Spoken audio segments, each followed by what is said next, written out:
Basically एक ऐसा character के ऊपर है, एक आइडियल स्टूडेंट है सोसाइटी का, बचपन से mummy papa parents seniors teachers जो बोले हैं वो जिस तरीके से उनको गाइडेंस किए हैं उसका बात सुन के वो अपना एक पाथ पे पहुंचा है। तो सो कॉल्ड सोसाइटी का जो डेफिनेशन है सक्सेस का कि आपको एक इतने पैकेज में आपको एक जॉब लेना है क्या है, उस के अकॉर्डिंग उसको फॉलो करते हुए वो अपना वो जॉब वाले स्टेज तक पहुंचा। लेकिन जब सोसाइटी के अकॉर्डिंग जो सक्सेस है वो अचीव कर लिया तब जो है वो उस ज़िंदगी को जी रहा है, लेकिन उसको उस स्टेज में कहीं ना कहीं कमी नज़र आ रहा है। उसको पता नहीं चल रहा है क्या कमी है, लेकिन उसको फील हो रहा है कुछ ना कुछ कमी है।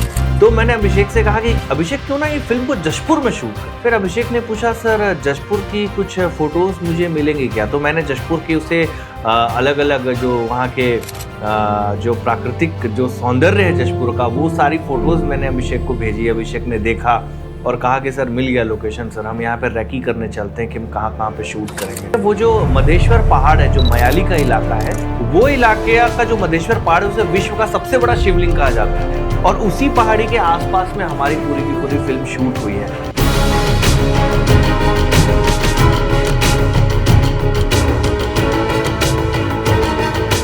नमस्कार दोस्तों, आज हम एक फिल्म के बारे में बात करने वाले हैं।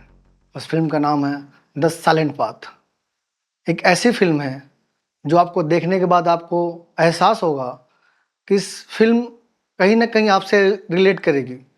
इस भाग दौड़ भरी दुनिया में आप कहीं ना कहीं अपने आप को खो बैठे हैं। उस फिल्म को देखने के बाद आपको एहसास होगा कि मैं ये क्या कर रहा हूँ। तो उसी फिल्म के बारे में सिलसिले में बात करने के लिए हमारे बीच मौजूद हैं एक एक्टर जो जितने उनके बारे में बात के कम है। वो एक कॉलेज के प्रोफेसर और थिएटर आर्टिस्ट रह चुके हैं। हमारे बीच मौजूद हैं प्रीतेश पांडे सर। नमस्कार सर। और हमारे बीच मौजूद है फिल्म के डायरेक्टर एंड राइटर अभिषेक मोहंती भाई। नमस्कार अभिषेक भाई, आपसे जानना चाहेंगे इस फिल्म के बारे में और आपके अपने बारे में कि आप अपने बारे में बताइए कैसा रहा जर्नी इस फिल्म के लिए। मैं अपने बारे में थोड़ा सा जानकारी दे दूं कम शब्दों में। तो ऐसा है कि मैं बेसिकली उड़ीसा से बिलोंग करता हूं। उड़ीसा के कोरापुट नाम का एक छोटा सा शहर है, वहाँ पे मेरा पैदाइशी है। और बचपन से मुझे फिल्म्स और ड्राइंग पेंटिंग से जुड़ा हुआ दोनों चीज़ में मुझे बहुत ज़्यादा इंटरेस्ट था। और धीरे धीरे ये चीज़ आगे चल के इस प्रोफेशन में कन्वर्ट हुआ, फिल्म मेकिंग। फिल्म की जर्नी के बारे में थोड़ा सा कहा जाए तो बचपन में क्योंकि हम लोग बहुत गहराई से जानते नहीं है आर्ट को क्या है, तो कॉमर्शियल सिनेमास जो हमारे पास रहते हैं, जो अवेलेबल होता है, उससे काफ़ी ज़्यादा इंस्पायर था। लेकिन जब मैं फिल्म स्कूल में अपना ग्रेजुएशन कंप्लीट किया फिल्म मेकिंग में, तो मेरा सिनेमा को लेके, आर्ट को लेके एक विज़न एक चेंज हुआ एक अलग तरीके से। और उसका रिजल्ट ये रहा कि मेरा एक नज़रिया थोड़ा सा एक अपने स्टाइल का एक अलग नज़रिया बना फिल्म को लेके कि मुझे इस तरीके का फिल्म बनाना है। तो वो विज़न को मैं फिल्म के थ्रू दिखाने का जो फर्स्ट हम लोग जो प्रयास किए वो एक शॉर्ट फिल्म इससे पहले हम लोग बनाए थे। और ये उसी कड़ी में दूसरी फिल्म है। पहली वाली जो फिल्म है नेशनल लेवल तक, एक अच्छे लेवल तक वो पहुंची है, अवार्ड विनिंग, जिसमें चंबल इंटरनेशनल फिल्म फेस्टिवल में उसको अवार्ड मिला। शॉर्ट फिल्म का नाम है बिंदी। और Dada Saheb Phalke international film festival में भी उसको शामिल किया गया, उसको रिकॉग्नाइजेशन मिला। और ये अभी जो आने वाली फिल्म है साइलेंट पाथ, इसको थोड़ा सा हम लोग इंटरनेशनल लेवल पे देख रहे हैं, अच्छे बड़े फिल्म फेस्टिवल तक पहुंचाने की कोशिश कर रहे हैं। और मेरे जो वॉइस है एज ए फिल्म मेकर, उसको मैं एक ग्लोबल ऑडियंस तक पहुंचाना चाहता हूँ। ये बेसिकली मेरा एक छोटा सा इंट्रोडक्शन था। ठीक है, आप इस फिल्म की थोड़ा कहानी के बारे में बता दीजिए तो अच्छा रहेगा। दर्शकों के बारे में थोड़ा इंटरेस्ट आएगा कैसा है फिल्म। कहानी के बारे में वैसे पूरा तो नहीं बता सकता क्योंकि फिल्म अभी रिलीज भी नहीं हुआ है। इसके मैं थोड़ा सा मुख्य घटनाएं जो है जैसे हाँ मैं इसके सिनॉप्सिस के बारे में थोड़ा सा बता दें। ये बेसिकली एक कैरेक्टर के सेल्फ इंट्रोस्पेक्शन के ऊपर ये बेस्ड है इसका थीम। जैसे एक इंसान अपने आप को अच्छे तरीके से पहचानने में उसका मतलब एक फेज है लाइफ का, उसके ऊपर बेस्ड है। बेसिकली एक एग्जांपल दूं तो जैसे आजकल के मॉडर्न सोसाइटी में जो हमारे यूथ है अपने करियर चूज करने के रास्ते में कहीं से भी इंस्पिरेशन हो जाती है, कहीं से मतलब बिना उस पे बहुत ज़्यादा सोचे समझे अपना एक करियर पे डिसीजन ले लेता है, जो कि करियर कहा जाए तो एक लाइफ का एक बहुत बड़ा पार्ट है। क्योंकि आप उस वो एक छोटा सा डिसीजन आपके पूरा लाइफ को डिफाइन करने वाला है। तो बेसिकली एक एक ऐसा कैरेक्टर के ऊपर है, एक आइडियल स्टूडेंट है सोसाइटी का जो डिमांड है उसको फुलफिल करते हुए उस रास्ते में चलते हुए जाने वाला एक आइडियल स्टूडेंट है। बचपन से mummy papa parents seniors teachers जो बोले हैं, हाँ, वो जिस तरीके से उनको गाइडेंस किए हैं, उसका बात सुन के वो अपना एक पाथ पे पहुंचा है, अपना एक सक्सेस सो कॉल्ड सोसाइटी का जो डेफिनेशन है सक्सेस का, कि आपको एक इतने वहाँ पैकेज में, मार्केट के है। हाँ, इतने पैकेज में आपको एक जॉब लेना है, क्या है उस के अकॉर्डिंग उसको फॉलो करते हुए वो अपना वो जॉब वाले स्टेज तक पहुंचा। अपनी मन की मारते हुए। हाँ, लेकिन जब उस सिचुएशन में आया, जॉब के सिचुएशन में जो सोसाइटी के अकॉर्डिंग जो सक्सेस है वो अचीव कर लिया, तब जो है वो उस जिंदगी को जी रहा है, लेकिन उसको उस स्टेज में कहीं ना कहीं कमी नजर आ रहा है कि मैं तो सक्सेस अचीव कर लिया, लेकिन कुछ ना कुछ तो कमी है। Happiness नहीं। हाँ, उसको पता नहीं चल रहा है क्या कमी है, लेकिन उसको फील हो रहा है कुछ ना कुछ कमी है इस क्राउडेड सोसाइटी में रह के। तो वो जो क्वेश्चंस है उसके अंदर वो बहुत मतलब इंटेंसिटी के साथ बढ़ते जा रहे हैं, day by day day by day day by day, और उसको आंसर नहीं मिल रहा है। तो उसी आंसर को ढूंढने के ऊपर ये क्वेश्चन है फाइन। हाँ, उसको फिर एक आंसर मिलता है, जो अपने दिल से कुछ आवाज निकलता है कि तुझे ये करना चाहिए, वो उस पर स्टेप लेता है। फिर उसके साथ जो एक कहानी होता है, और जर्नी पे हाँ, बेसिकली ये है कि अपने आप अंदर जो आवाज उठ रहा है, जो सवाल उठ रहा है जिंदगी को लेके, लाइफ को लेके, हैप्पीनेस को लेके, हर एक इंसान के ऊपर वो सवाल उठता है। लेकिन प्रॉब्लम यह है कि लोग इग्नोरेंस स्टेट में रहते हैं, और हमारा कैरेक्टर जो है उस सवाल को उठाया और उसका सॉल्यूशन फाइंड आउट किया और स्टेप लिया। जरूरी नहीं है कि वो स्टेप सही है गलत है क्या है, लेकिन वो अपने दिल की आवाज को सुनना, मतलब बेसिकली थीम ये है कि आप अपने दिल को सुनो, आप अपने हार्ट को सुनो और उस इस पर फिल्म डिसीजन उसमें लो। बेस्ट है कि अपनी जो सोसाइटी का दबाव है हाँ उसके हट के कुछ अपने बारे में सोचो, हाँ अपने आप को जानो, हाँ। कैसे कर सकते हैं, कब डिसीजन कब लेने का है, सोसाइटी का दबाव से ऊपर आने का फिल्म है। हाँ, अपने आप को बहुत हाँ, करीब से जानो, करीब जानो। बेसिकली। ये बेसिकली इसका एक सिनॉप्सिस है। बेसिकली स्पिरिचुअलिटी इसका थीम है, सेल्फ इंट्रोस्पेक्शन इसका थीम है। जैसे बात करेंगे स्पिरिचुअलिटी की तो थीम के बारे में, तो अभी के समय में जो चल रहा है उसके इस पे थीम के पे कैसे सोचने का आपको है कि इस बेस पे फिल्म लोग आपको कनेक्ट करेंगे, आपको सीरियस लेंगे कि ये चलो फिल्म जो बनाई है आपने कैसा रहेगा, मतलब आई थिंक मतलब आपका सवाल ये है कि आज का जो यूथ है यूथ वो कैसे कनेक्ट करेगा। कैसे कनेक्ट करें।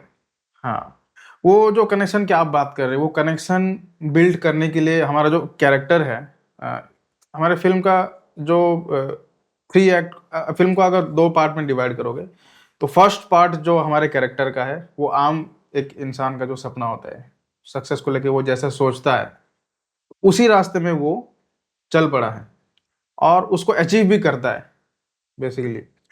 तो क्योंकि वो कैरेक्टर का मतलब फिल्म का जो फर्स्ट फेज है, आम जो आदमी का, आम एक यूथ का जो सपना होता है, बेसिकली यही तो सपना होता है ना, एक अच्छे पैकेज के साथ एक जॉब में पहुंचे।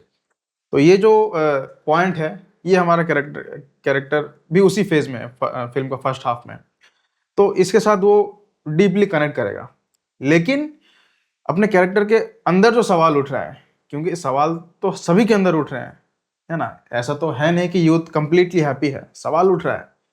तो वही सवाल हमारे कैरेक्टर के अंदर भी उठ रहा है। ऐसा कोई बाहर का सवाल नहीं है जो मतलब जो एलिनेट करे आम जो यूथ है उससे। सेम सवाल उस हमारे कैरेक्टर के अंदर उठ रहा है, लेकिन डिफरेंशिएट ये है कि हमारा कैरेक्टर उस पर शोध कर रहा है, उस पर सॉल्यूशन ढूंढ रहा है और नेक्स्ट स्टेप ले रहा है। तो बेसिकली जो स्पिरिचुअलिटी की जो बात है, जो फिलोसॉफिकल आपको जो लग रहा होगा मेरा फिल्म, वो बेसिकली सेकंड हाफ है, लेकिन कनेक्ट कर रहा है फर्स्ट हाफ के साथ। तो फर्स्ट हाफ है आजकल के जो रियलिटी है, वो कनेक्ट करके फिर वो उस वाले थीम पे लेके जाएगा स्पिरिचुअलिटी। और हम ऐसे कोई मतलब जैसे काइंड ऑफ यूरोपियन फिल्म होता है बहुत स्लो पेस और बहुत ज़्यादा मतलब सिंबॉलिक, वैसा भी हम लोग नहीं बनाए। हमारा 100% कोशिश है कि मतलब ये फिल्म जो है हर तरीके के एज ग्रुप के ऑडियंस समझ पाए, कनेक्ट कर पाए, और हम जो मैसेज देना चाहते हैं इस फिल्म के थ्रू वो समझे। तो ज़रूर हम लोग ध्यान रखें, हर तरीके के ऑडियंस का ध्यान रखें, सिर्फ यूथ की बात नहीं है। उस पे हम लोग काम किए हैं ताकि सब लोग कनेक्ट कर पाएँ। बाकी फ़िल्म जब आएगा तब पता चलेगा कितने लोग उससे क्या समझ पा रहे हैं, क्या नहीं, वो तो तब पता चलेगा, लेकिन हमारा कोशिश ये है, उस पे हम लोग काम किए हैं। सर, इस फिल्म को लेकर और आपके अपने बारे में से कुछ बताइएगा दर्शकों के। देखिए क्या है कि मेरी जो कहानी है वही कहानी आपकी भी है और वही कहानी दुनिया के हर इंसान की है। हर इंसान अपने आप को ढूंढना चाह रहा है। हो सकता है वो मेडिटेशन के थ्रू ढूंढ रहा हो, कोई योगा के थ्रू ढूंढ रहा है, कोई अभिनय के थ्रू ढूंढ रहा है, कोई अपने अपने बिजनेस और अपने अपने काम की तरह से ढूंढ रहा है। तो अभिषेक जो है हमारे डायरेक्टर और स्क्रिप्ट जिन्होंने लिखा, इनका ये पर्सपेक्टिव था कि सर ये जो मैं कहानी लिखा हूँ, क्योंकि मैं पढ़ाता था, अभिषेक लोग पढ़ते थे, तो हमेशा ये मुझसे पूछते थे कि सर आप क्या करना चाहते हैं? तो मैं इनको बताता था यार कि मैं ये सब तो ठीक है, जहाँ पे काम कर रहा हूँ बहुत ज़रूरी है यहाँ पे काम करना। इसके बाद मैं कुछ इस तरीके का जीवन देखता हूँ। मैं जाना चाहता हूँ, जंगलों में रहना चाहता हूँ, वहाँ की खूबसूरती को देखना चाहता हूँ, वहीं पे समय बिताना चाहता हूँ, क्योंकि बहुत सारे मेट्रो सिटीज़ और अलग-अलग सिटीज़ में रहने के बाद ना मेरा दिमाग वापस से जशपुर में ही रहने का है, क्योंकि मैं जशपुर का हूँ और बार-बार वो जगह मुझे अट्रैक्ट करती है। तो जब अभिषेक ये फ़िल्म लेकर के आए और फ़िल्म में उन्होंने मुझे बताया कि देखिए सर ये कहानी जो है ना, ये आपकी कहानी से कनेक्ट होती है लगता है मुझे कहीं-कहीं। तो मैंने जब कहानी पढ़ी तो मुझे बहुत अच्छा लगा और मैंने अभिषेक से बोला कि अभिषेक ये जो तुमने स्क्रिप्ट लिखी है, इसको कहाँ शूट करोगे? तो अभिषेक का कहना था कि सर अगर मेरे पास ज़्यादा बजट होता तो मैं इसे, जो हमारे सिनेमेटोग्राफर हैं राहुल देव, उनके एरिया में, वो असम के हैं और मैं असम में जाके शूट करना चाहता था। तो मैं समझ गया कि अभिषेक का जो माइंड है वो कहीं न कहीं प्रकृति की तरफ बहुत ज़्यादा है और असम जाकर के वहाँ शूट करना थोड़ा-सा हम सबके लिए प्रैक्टिकली संभव नहीं था। दूर था, बहुत सारे जो हमारे 3-4 क्रू मेंबर थे उनको लेके जाना वहाँ पर पड़ता। तो मैंने अभिषेक से कहा कि अभिषेक क्यों ना ये फ़िल्म को जशपुर में शूट करें? फिर अभिषेक ने पूछा सर जशपुर की कुछ फ़ोटोज़ मुझे मिलेंगी क्या? तो मैंने जशपुर के उसे अलग-अलग जो वहाँ के जो प्राकृतिक जो सौंदर्य है जशपुर का, वो सारी फ़ोटोज़ मैंने अभिषेक को भेजी। अभिषेक ने देखा और कहा कि सर मिल गया लोकेशन सर, हम यहाँ पे रेकी करने चलते हैं कि हम कहाँ-कहाँ पे शूट करेंगे। और हम रेकी भी करने गए थे एक बार। हमने रेकी किया उस जगह पर, उसने देखा और पहले से मेरा मूड ये था कि मतलब मैंने अभिषेक से कहा नहीं था, लेकिन मेरा मन ये कर रहा था कि ये फ़िल्म का मैं एक्टिंग मैं करूँ। मुझे ऐसा फ़ील हो रहा था। लेकिन इतना सारा कुछ वहाँ पे एक तरफ नौकरी है, फ़ैमिली है, उसको छोड़ के और एक अलग से शेड्यूल में जाके फिर से फ़िल्म करना। मैंने लंबे समय से फ़िल्म में एक्टिंग नहीं की थी और क्योंकि एक्टिंग पढ़ाना, एक्टिंग करना दोनों अलग-अलग विधा है।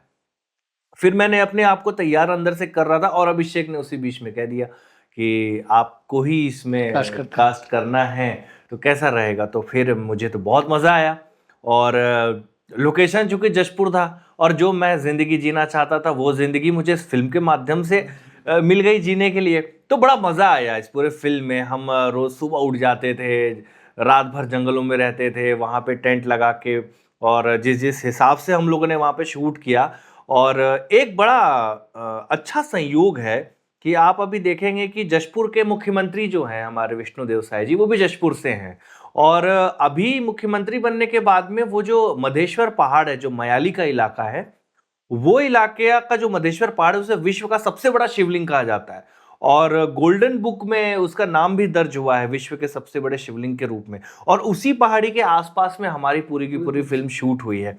और इस फिल्म को अगर आप देख लेंगे, इसका ट्रेलर आपने देखा होगा, इतना खूबसूरत है वो ट्रेलर और इतना सुंदर राहुल जो हमारे सिनेमेटोग्राफर थे, उन्होंने उसको इतनी खूबसूरती के साथ में शूट किया है कि मज़ा आने वाला है, बहुत मज़ा आने वाला है। मैं खुद एक्साइटेड हूँ। ट्रेलर जो मैंने रफ कट देखा और जो मैंने ट्रेलर देखा, मुझे तो मज़ा ही आ गया फ़िल्म देख के। और मैं बहुत थैंक यू बोलना चाहता हूँ अभिषेक को, राहुल को और हमारे जो जितने भी उस फ़िल्म के जितने टीम मेंबर थे उन सभी लोगों को कि उन लोगों ने क्या क्रिएटिव टीम थी। और जैसा कि अभिषेक बता रहे थे अपने अभी बच्चों इन्हों बता रहे थे कि 1 हफ्ता या 10 दिन का एक शेड्यूल जो होता है फिल्म का, उसको हम लोगों ने 3 दिन में शूट कर लिया। उसमें मैं प्रोडक्शन डिजाइनर के रूप में भी काम किया, मैंने लाइन प्रोड्यूसर की तरह भी मैंने थोड़ा सा काम किया राहुल के साथ में। जशपुर को राहुल ने जिस कैमरे से शूट किया, जिस एंगल से, तो मैं उस नजरिए से भी मैंने जशपुर को देखा। अभिषेक ने जो एक दुनिया का निर्माण किया था, वो दुनिया में मैं घुस सका, तो मुझे बड़ा मजा आया इस फिल्म में। दोस्तों, इस फिल्म का शूटिंग के लोकेशन को लेकर एक खास बात बतानी थी आपको। इस जसपुर के आसपास के इलाके जहाँ पे एक मध्येश्वर पहाड़ जो शिवलिंग का आकार लिया हुआ है, उसे वर्ल्ड रिकॉर्ड में दर्ज है। उसी के आसपास के इलाके में ही पूरी फिल्म शूट हुई है, जहाँ पे झरने, पानी, नेचर्स के इतने पास रह के आपने जो फिल्म शूट की है। क्या कठिनाई रही होगी आपको फिल्म बनाने में? इस फिल्म को लेकर बताइए मुझे। कठिनाई, चैलेंजेस, मतलब इस फिल्म के साथ ऐसा जुड़ा हुआ है कि बोलना चालू करूँ तो एक्चुअली बहुत बहुत ज़्यादा ही लंबा हो जाएगा। उसका एक हिंट दूं तो आपको पता चलेगा कि फिल्म का शूट 2023 सितंबर में शुरू हुआ था और कंप्लीट अभी हुआ है, मतलब 2025 मार्च। हाँ, लेकिन इसका मतलब ऐसा नहीं है कि हम लोग तब से शूट ही कर रहे हैं। चैलेंजेस के मामले में क्या है, हम लोग इंडिपेंडेंट फिल्में करें, सबसे सबसे बड़ा चैलेंज तो आ जाता है बजट का, और सेल्फ फंडेड फिल्म है। साथ ही साथ फिल्म को हम लोग एक एक यूट्यूब वीडियो वाला फील देना नहीं चाहते, नॉर्मल टिपिकल वाला फील देना नहीं चाहते। हमारा एक जो विजन है, सिनेमैटिक विजन, थोड़ा सा इंटरनेशनल स्टैंडर्ड के लिए ही बना रहे हैं, जैसे आपको बताया। तो कम बजट में उस चीज़ को अचीव करना अपने आप पे एक एक अलग लेवल का अच्छा स्टैंडर्ड सेट करना है। हाँ, वो कम लिमिटेड बजट में वो लेवल तक पहुंचना, मतलब अपने आप में एक मतलब बहुत ही डिफिकल्ट वाला चीज़ है। हल्का सा आपको हिंट दूं चैलेंज के बारे में, मतलब थोड़ा बहुत कुछ कहानी शेयर करूं तो ऐसा है कि फिल्म का 75% शूट जसपुर में हुआ है। हाँ, बाकी जो 30% है वो रायपुर में शूट हुआ है। थोड़ा बहुत पार्ट महासमुंद में भी शूट हुआ है। तो जसपुर में जब शूट था, वो हम लोग सितंबर के टाइम, बारिश के टाइम शूट चालू किए थे, क्योंकि मतलब बहुत सारे रीजन था, हमको उसी टाइम पीरियड में शूट करना था। तो 3 दिन का शेड्यूल था उसमें, और 3 दिन में एक्चुअल आप फिल्म मेकिंग के प्रोसेस में जाओगे तो जितना सीन हमको 3 दिन में निकालना था, आई थिंक उसको एटलीस्ट मिनिमम से मिनिमम 1 वीक का ड्यूरेशन ज़रूरत था। लेकिन लिमिटेड बजट के कारण वो हमको 3 दिन में कंप्लीट करना पड़ा। उसका शेड्यूल उतना टाइट रखना पड़ा, टीम बहुत कम, लिमिटेड। और उसके साथ सबसे बड़ा चैलेंज है बारिश का टाइम, उसमें हमको बैलेंस करके शूट करना पड़ा। ये अपना आप में बहुत अलग लेवल का कहानी है। बारिश कंटिन्यूस चल रहा था सुबह से रात तक, कब आया कब रुक गया उसका कोई ठीक ठिकाना नहीं था। उस सिचुएशन में हम लोग शूट किए हैं। कुछ बिहाइंड द सीन्स का हम लोग क्लिप भी रखेंगे यहाँ पे स्क्रीन में, तो आपको थोड़ा सा समझ में आया किस कंडीशन में हम लोग शूट किए हैं वो वाला पार्ट। और बाकी जब जसपुर का ख़त्म हुआ शूट, फिर आ गया, थोड़ा सा डिले हो गया, बजट का प्रॉब्लम और अलग चीज़ों का प्रॉब्लम, एक्टर्स के अवेलेबिलिटी का प्रॉब्लम, बहुत सारी चीज़ों के कारण फिर और डिले हुआ। फिर कुछ पार्ट कुछ 4-5 महीने बाद कुछ शूट हुआ, फिर और 5-6 महीने बाद कुछ थोड़ा सा पार्ट शूट हुआ। ले दे कि अभी जो मैं मार्च का जिक्र कर रहा हूँ, वहाँ पे सिर्फ एक ड्रोन शॉट बचा था, एक एरियल शॉट रायपुर का, उसको हमने अभी मार्च में, वो लास्ट शॉट था। तो इस कंडीशन में फिल्म शूट हुआ है। चैलेंजेस तो आप फील कर सकते हो और कितने लेवल का चैलेंजेस होंगे, क्योंकि बरसात के मौसम शूट करना सबसे ज़्यादा डिफिकल्ट होता है। हाँ। खासकर कैमरे से इतने सारे इक्विपमेंट्स लेके घूमना, हम्म शूट करना। तो हम्म सर, जैसा आपने बताया, तो सर इस फिल्म को तैयारी कैसे की आपने फिल्म के लिए, अपने रोल के लिए सर? ये जो साइलेंट पाथ जो फिल्म है, इसकी तैयारी करने के लिए सबसे जो महत्वपूर्ण चीज थी, उसमें मुझे अपने आप को देखना होता है, मैं कौन हूं और मेरा जो चरित्र है या मेरा जो वास्तविक स्वरूप है, या एक अभिनेता भी छोड़ दीजिए, एक इंसान का जो वास्तविक स्वरूप होता है ना, जो उसकी आत्मा होती है, उस आत्मा को उस चरित्र के साथ में जोड़ना होता है। तो अभिषेक ने मुझे बहुत बारीकियों से उस कैरेक्टर के बारे में समझाया, और वो जो कैरेक्टर था वो कहीं ना कहीं मेरी और हम सबकी जिंदगी से जुड़ता हुआ था। तो मुझे बस यही तैयारी करनी पड़ी कि थोड़ा सा मुझे पीछे जाना पड़ा, अपने अभिनेता वाले जो जीवन था उसमें फिर से लौटना पड़ा और उस कॉन्फिडेंस के साथ में। और चूंकि अभिषेक ने कहा था कि ये जो फिल्म है इसमें हमें पूरी की पूरी मेथड एक्टिंग चाहिए, इसमें बहुत रियलिस्टिक एक्टिंग का अप्रोच चाहिए, तो वो पूरी रियलिस्टिक एक्टिंग का अप्रोच करने के लिए मैं कूदा फांदा गिरा, मुझे जो चोट लगी उसी ओरिजिनल चोट को शूट किया गया। और चूंकि मेरा शरीर उतना ज्यादा फिट नहीं है, तो अभिषेक से मैंने कहा कि एक बार एक सवाल भी आया था कि भाई इसमें चूंकि मुझे हाफ पैंट में रहना है और जंगल में दौड़ना है, नहाना है, तो मेरा जो शरीर है ना वो अभी उस लायक फिट नहीं है, तो तुम किसी ऐसे एक्टर को लो जिसका थोड़ा बॉडी हो, थोड़ा अच्छा दिखे। तो अभिषेक ने एक बड़ी गंभीर बात कही, वहीं से मेरी रिस्पेक्ट बढ़ गई इस टीम के लिए। उसने कहा कि सर देखिए, इस भारत या इस पूरे विश्व में 99% पुरुष ऐसे ही हैं जैसे उनका शरीर है। वो कुछ लोग हैं जो जिम में जाते हैं और अभिनेता हैं और मॉडल हैं और आर्मी या पुलिस में जिनका शरीर बढ़िया है। तो मैं उन 99% जो मेल हैं उनके लिए ये फिल्म भी बना रहा हूं, जो रोजमर्रा के जीवन में परेशान हैं, रोज नौकरी पे जा रहे हैं, घर आ रहे हैं, उनको पता ही नहीं है कि वो जीवन में क्या कर रहे हैं। एक महीने की सैलरी आ रही है, उस सैलरी से अपना जीवन जी रहे हैं, अपनी ईएमआई भर रहे हैं। तो वो जो एक आप जब फिल्म देखेंगे तो आपको समझ में आएगा कि जो ये फिल्म मेकिंग का जो प्रोसेस होता है उसमें सिनेमेटोग्राफी कितनी इंपॉर्टेंट चीज होती है।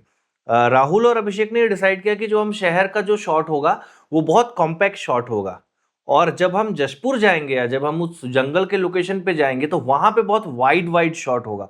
तो साइकोलॉजी पे कैसे इंपैक्ट करेगा ये फिल्म, और फिल्म के ट्रेलर को देख के आपको पता चल जाएगा। तो मेरे लिए तो वही था कि अगर कैरेक्टर को निभाना है तो सबसे पहले अपने आप को, चीज़ों को समझना है कि क्या चाह रहा है निर्देशक, फिल्म की स्टोरी क्या चाह रही है। और अगर आप उसमें अपने अपने दिमाग को उस कहानी के चरित्र के साथ में अगर आपने फिट करा लिया तो सबसे अच्छी तैयारी वही है एक्टर के लिए। सर मैं जानना चाहूँगा आप दोनों से कि जो इस फिल्म जो स्पिरिचुअल फिल्म है तो आपके जीवन में क्या इम्पैक्ट करे सर, इस फिल्म के क्या बदलाव आपके जीवन में आपका? जीवन का बहुत बड़ा बदलाव हुआ। जीवन का बहुत बड़ा बदलाव ये हुआ कि इस फिल्म को करने के बाद जब मैंने फिल्म देखा तो मैं बहुत अच्छी जगह काम करता था। मुझे ऐसा लगने लगा कि यार मुझे अब यहाँ से जाना चाहिए, मुझे अब अपनी वापस उस दुनिया में वापस। तो मेरे जीवन में एक बड़ा बदलाव आया। क्या होता है ना, एक समय होता है, एक समय तक आप जहाँ पर है वहाँ पे आपकी एनर्जी के साथ काम कर रहे हैं, उसके बाद में आपके अंदर जो विचार आता है ना कि मुझे अब यहाँ जाना चाहिए, तो वहाँ चले जाना चाहिए। वहाँ पे हाँ, वहाँ ठहराव नहीं होना चाहिए, वहाँ पे फंसना नहीं चाहिए।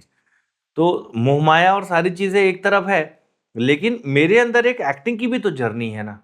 और अगर मुझे एक अपॉर्चुनिटी मिल रही है और मुझे लीड रोल ऑफर किया जा रहा है और कहा जा रहा है कि ये फिल्म आपको ही करना है, आप ही के लिए बनी है, तो मेरे लिए बहुत जिम्मेदारी वाली बात होती है। और ये आपको लग भी रही है ना कि आपके जैसे मुझे जीवन जीना, मुझे जशपुर में शूट हो रहा है, मैं जशपुर शूट हो रहा है, जीऊंगा जीवन बिल्कुल तो जाऊंगा। जाऊंगा। और वो जो जगह है, उस पूरे फिल्म की जो लोकेशन है, वो मैं बचपन से जी रहा हूँ। तो आपको दोबारा जीने का मौका मिला। दोबारा मुझे ये मौका मिला कि आप फिर से आपको वही जीवन जीना है, वही सुबह उठना है, वही चट्टानों में बैठना है, वही झरने में नहाना है, उन बरसाती नदियों में दौड़ना है, भागना एकदम है, नेचर एकदम पास। एकदम नेचर के पास में। तो ये था पूरा का पूरा कंटेंट। जहां तक एक सवाल आप पूछ रहे हैं कि स्पिरिचुअलिटी का क्या कनेक्शन है या फिलॉसफी का क्या कनेक्शन है इस फिल्म के साथ में, देखिए जो मोरल है ना हमारे लाइफ का, वो दर्शन है, फिलॉसफी है या अध्यात्म ही है।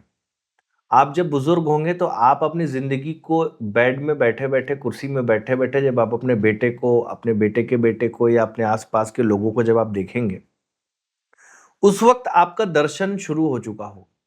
आप उनको देखते रहेंगे और अपनी जिंदगी को रियलाइज करते रहेंगे। तो इस फिल्म में यह है कि भाई बुढ़ापे में जाके अपनी लाइफ को नहीं रियलाइज करना है। आप अभी भी जो आप अपने जीवन के इर्द गिर्द चीज़ों को देख रहे हैं, आपके दिमाग में जिसका असर हो रहा है, आप जो काम नहीं करना चाहते हैं, आप उसमें फंसे पड़े हैं, या आपके पास में आपके लिए ये सवाल पैदा होना ही फिलॉसफी की पहली शुरुआत है। मैं कौन हूँ, मैं क्या करता हूँ, मैं क्या करना चाहता हूँ, मैं क्यों करना चाहता हूँ, मुझे इससे क्या लाभ होगा या मुझे इससे क्या हानि होगी। तो ये सारे सवाल जो थे, इसका धीरे धीरे लाइफ में आंसर मिलता है। और इस फिल्म में भी इस कैरेक्टर को धीरे धीरे धीरे धीरे इस सभी फिलोसॉफिकल चीज़ों का आंसर मिलता चला गया? अभिषेक जी, जो आपने जो फिल्म बनाई है, स्पिरिचुअलिटी बेस्ड फिल्म है, तो हम जानना चाहेंगे स्पिरिचुअलिटी आपके लिए क्या है? आप पूछना चाह रहे हो स्पिरिचुअलिटी मेरे लिए क्या है? हाँ, ठीक है। देखा जाए तो ये शब्द जो है स्पिरिचुअलिटी, ये अपने आप में इतने इतने ब्रॉड सब्जेक्ट है, इसको मतलब एक कॉन्सेप्ट में मतलब कंक्लूड कर पाना मतलब मुश्किल है। और मुझे ये भी नहीं लगता कि मैं कितना हद तक जस्टिफाई कर पाऊंगा इस वर्ड को। लेकिन मेरे हिसाब से अगर पूछोगे तो मैं जितना लर्न किया हूँ स्पिरिचुअलिटी क्या है, मैं जितना स्टडी किया हूँ, रिसर्च किया हूँ, उसके अकॉर्डिंग अगर मुझे पूछोगे तो उसके बारे में थोड़ा कहूँ तो वो ऐसा है कि स्पिरिचुअलिटी को मैं बेसिकली एक तरीके का ग्रोथ मानता हूँ। ग्रोथ लाइफ में आप किसी भी चीज़ को लेके अपने आप को अपने आप को बेहतर बनाने के लिए ग्रोथ के रास्ते में जाते हो, तो आई थिंक मेरे हिसाब से वही स्पिरिचुअलिटी है। बस इसमें डिफरेंशिएट ये आ जाएगा कि स्पिरिचुअल मतलब ही मतलब स्पिरिट की बात हो रही है, सोल, अपने अपने आत्मा के बारे में बात हो रही है। तो अपने आत्मा के बारे में जानना, फिर उसको और बेहतर तरीके से समझना, और आत्मा से परमात्मा का जो कनेक्शन जो बोलते हैं, तो आत्मा को सबसे पहले तो आत्मा को समझना पड़ेगा, है ना। जनरली हम लोग एज ए बॉडी हम लोग देखते हैं खुद को, हम एक फिजिकल बॉडी हैं, तो वो भी एक तरीके का ग्रोथ है। लेकिन आई थिंक स्पिरिचुअलिटी वहीं से शुरू होती है जब आप अपने आत्मा, हाँ, माइंड को समझ के आत्मा के बारे में जानने की कोशिश में लग जाते हो, और उस कोशिश में आप जितना ज़्यादा नॉलेज अटेन करते हो, नॉलेज का तो कोई एंड नहीं है, तो आई थिंक वही ग्रोथ का रास्ता ही स्पिरिचुअलिटी है। मैं इसको किसी भी एक पर्टिकुलर चीज़ में सीमित नहीं करूँगा। वो किसी भी चीज़ के बारे में, नॉलेज के बारे में हो सकता है, यूनिवर्स के बारे में, अपने आप के बारे में, समाज के बारे में, अर्थ के बारे में, नेचर के बारे में, किसी भी चीज़ के बारे में नॉलेज हो, वो एक ग्रोथ जो है उसको मैं स्पिरिचुअलिटी मानता हूँ।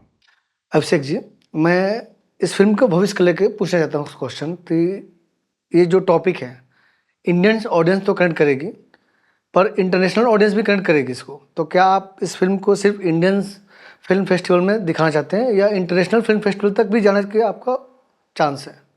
क्या सोच रहे हैं आप? बेसिकली आपने पूछ रहे हैं इस फिल्म का फ्यूचर क्या है, क्या हम लोग प्लान कर रहे हैं अभी उसका।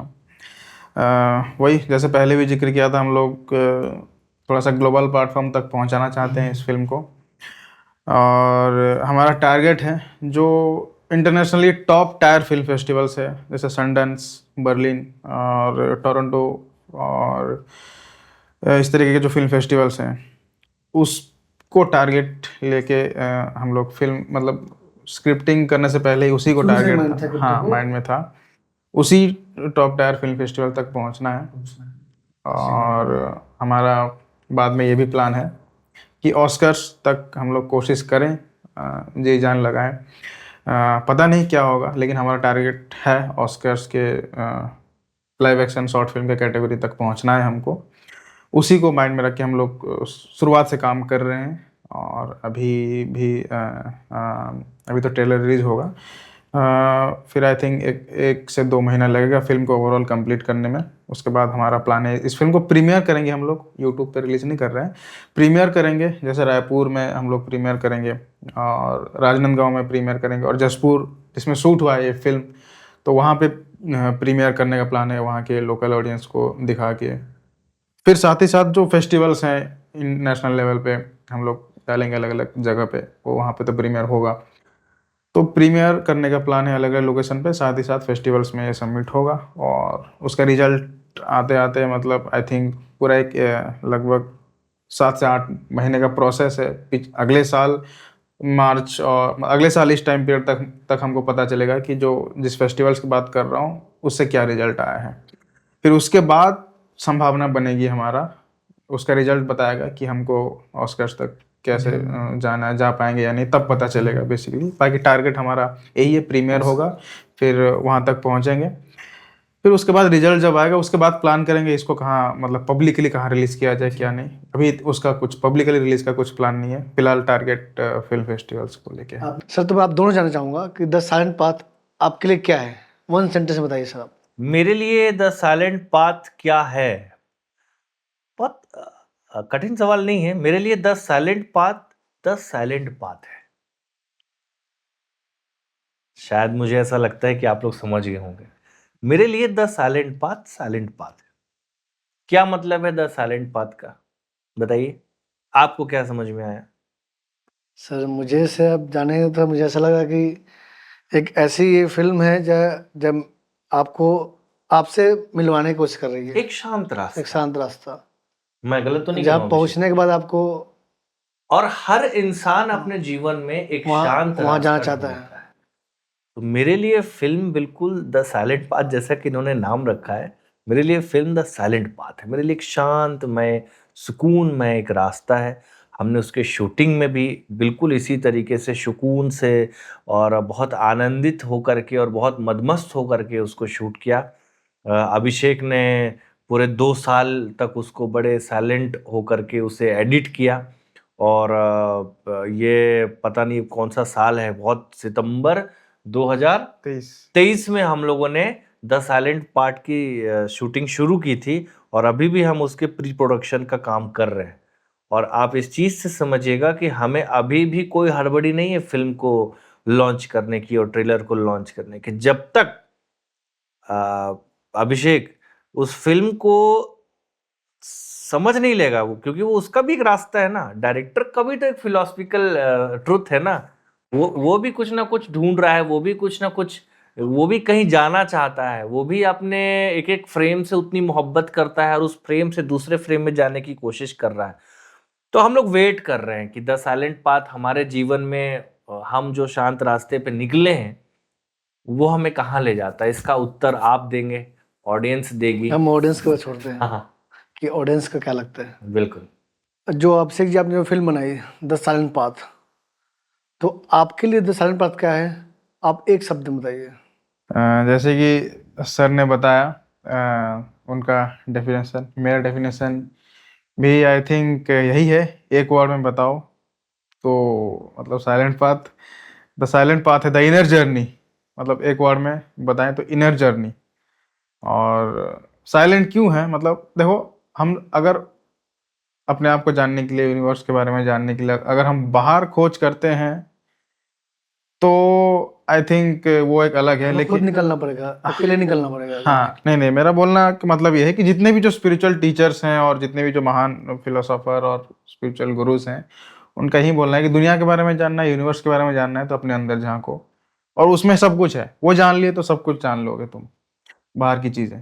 तो लोग जब इनिशियल स्टेज में बाहर ढूंढते हैं चीजें, फुलफिलमेंट, हैप्पीनेस बाहर ढूंढते हैं, और जब आप समझ जाओगे, एक समझदारी के लेवल के स्टेज में आ जाओगे, तो आप कहीं ना कहीं इनवर्ड आपका जर्नी स्टार्ट होगा और अपने अंदर को झांकना, मतलब वो है, मतलब वही स्पिरिचुअलिटी है, वही साइलेंट पाथ है। मेरे लिए साइलेंट पाथ वही है। मतलब वन वर्ड में आप जैसे पूछे, वन सेंटेंस में, तो वो है द इनर जर्नी। तो चलिए अभिषेक जी, इस फिल्म के बारे में जानकारी लेके बहुत अच्छा लगा, मुझे आपसे मिलकर मुझे बहुत अच्छा लगा। इसी के साथ हम एंड करते हैं इस पॉडकास्ट को।